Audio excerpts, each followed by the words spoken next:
Hi there, in this screencast I'm going to write the method that will generate a problem while the game is running, generate a random problem.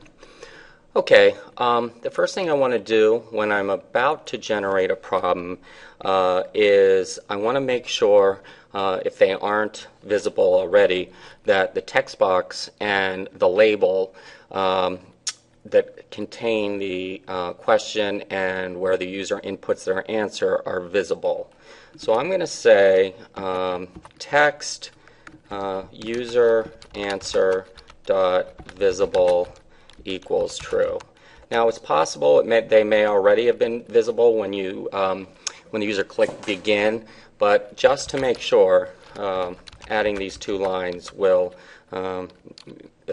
keep us certain that the user is going to be able to see what the problem you generate and also be able to input their answer. Okay, so now I want to determine which radio button the user has picked and also which difficulty level the user has picked, because obviously the question I generate is dependent on that.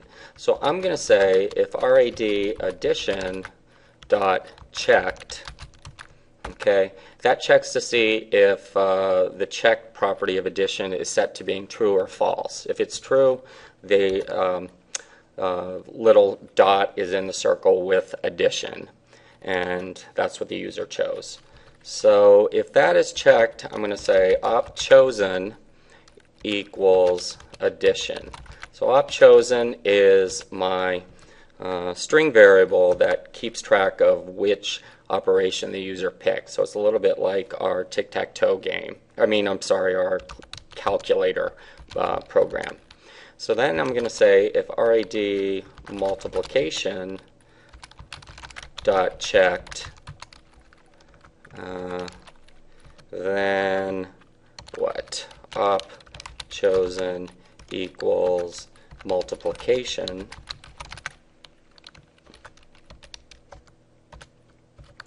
and then else if RAD, I'll do subtraction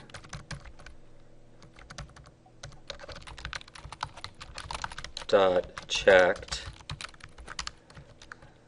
then op chosen equals subtraction, and then if neither of those were checked, we can assume that the user picked division. So else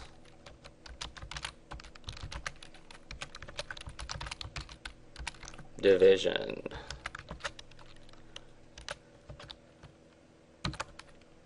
Alright, now I need to check to see what the difficulty level is, because if the difficulty level is within specific ranges, I want to make the numbers that are used to generate the problem those within the ranges of those numbers.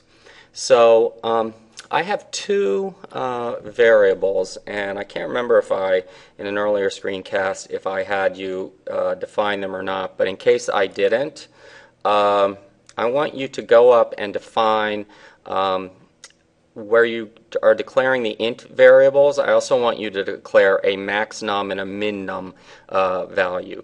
Those are going to be the ranges for what the numbers are that are involved in our problems. And those will depend on what difficulty level the user selected. So if I say, okay, if RAD, let's see, what would it be? Easy dot checked, then okay, so the easy level I'm going to go between 0 and 10. I'm going to say min num equals 0 and max num equals, I'm going to 10.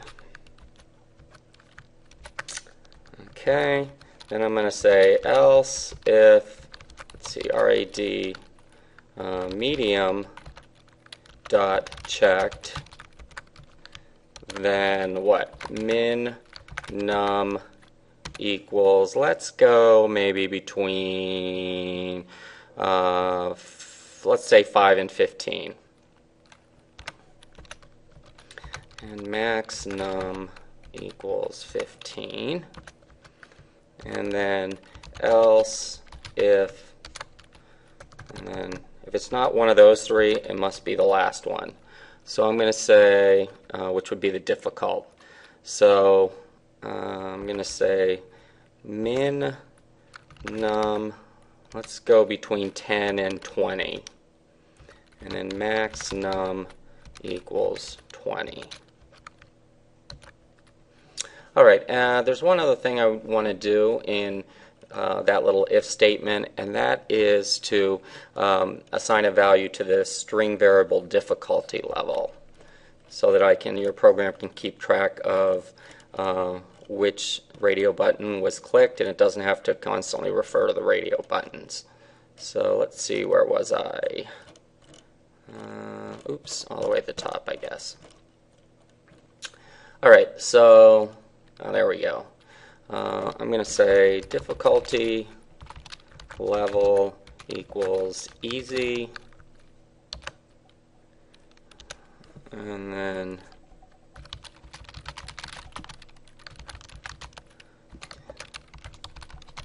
medium, and then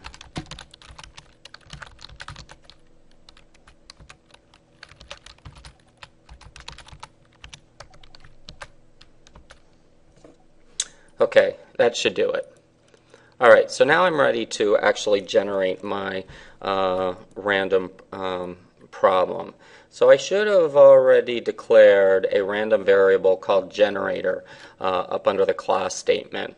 So now I'm going to use a special method of the random class that not only generates a number between 0 and some other number, but also lets you specify a minimum number that you want, and so that it's not just 0.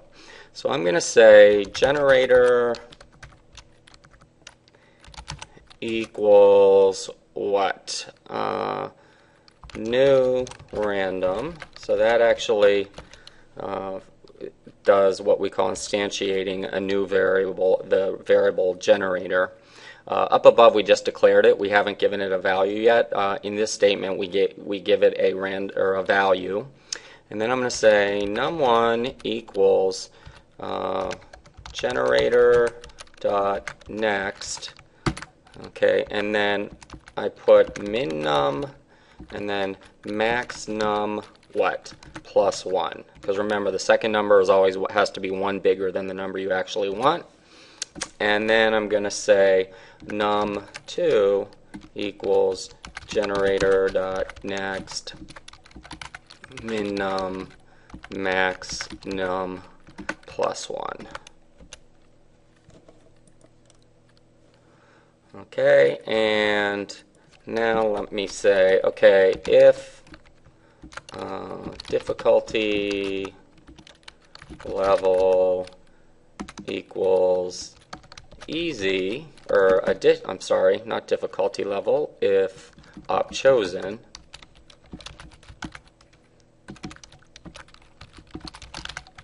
so if op chosen is addition, I'm going to, okay, so I have my numbers. I want to put them out in the label that contains the problem. So I'm going to be concatenating text and numeric values. So when I do that, as hopefully you remember, I use a plus sign in between the numeric value or the numeric variable and the text.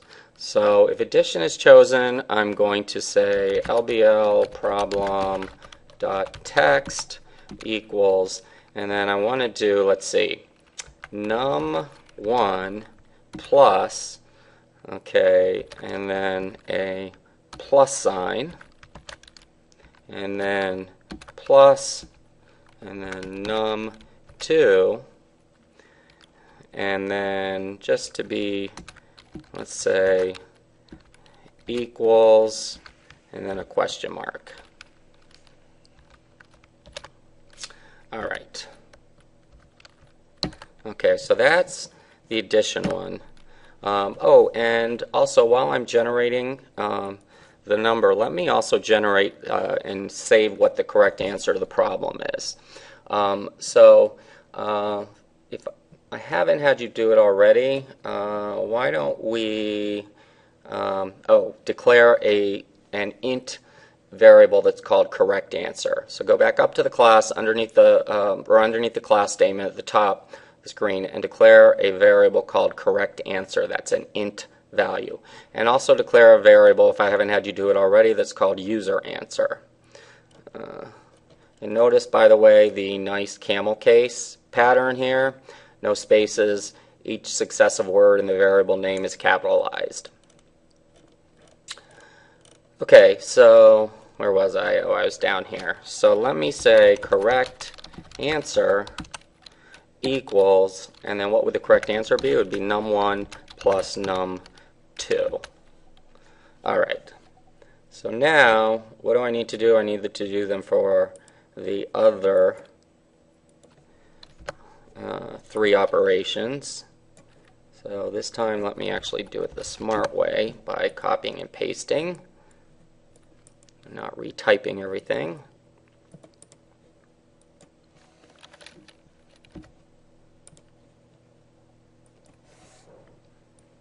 Okay, so I'm going to do, let's see, this time I'm going to do it in more logical order: addition, subtraction, multiplication, and then if it was a multiplication, it must have been division, so I'm just going to do else.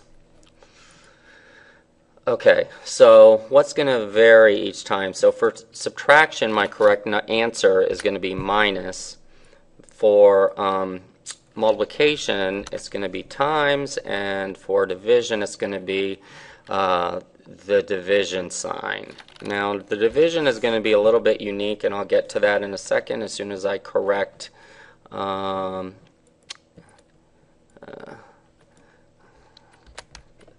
other thing.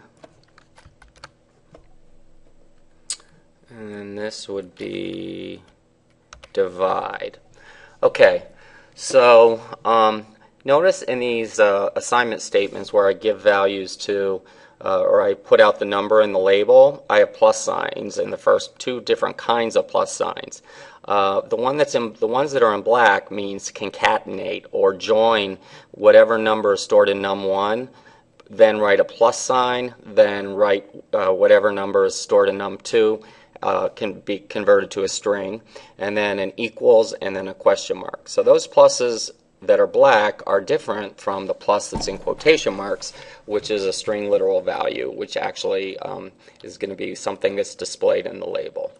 Okay, so now if you're smart, or if you're thinking ahead, you may have said, oh, okay, so how about this division? If it's just generating two random int values, how can I be assured that the answer is going to be an int value? Because I want, this is a quiz game for integer values for middle schoolers or elementary school kids. I don't want to have it generate a decimal value as the quotient of my problem. So here's what I can do. I can say, okay, I'm going to multiply num1 and num2 together, and then I'm going to divide by num2. So if I multiply num1 times num2 divided by num2, what's my answer going to be? Well, the num2s, that's like having a fraction with num1 times num2 in the numerator and num2 in the denominator. What's going to happen there? The num2s are going to cross out, and I'm going to be left with my answer being num1. So that's a way I can be assured that I'm always going to get an integer answer, because the number I generated is an int value for num1. So that means the correct answer is going to be num1. All right, so that should do it for generating the problem. And let's see how far I've come with this. It's been like a week or two since I made the last one, so I'm not sure, to be honest with you, what's going to happen when I click run, but let's see. Okay, so now I'm going to go down to, actually I know, I need to actually generate the problem when the user clicks begin. So I'm going to say generate problem. And I have to put parentheses since I'm calling a method. Alright, so let me give it a shot. And let's see. Alright, good. I do have something selected. So let's run it. And hopefully this is going to work. Alright, so I did easy addition. Let me try medium addition. Good. Alright, my timer's going. I'm generating the problem. Now I need to have put in what to do when the user answers the problem and clicks enter. Alright, and also I need to program my exit button. I guess I didn't do that yet either. So let's go in before we forget and program the exit button. So, or at least get it so that it will close when the user clicks exit. So let's click exit, and then we're going to say this dot close. Alright, and that should do it. Okay, this was a pretty important screencast. Hopefully you're paying attention and you made some progress on your program, and we'll pick it up with how to handle the user answer in the next screencast. Cheers.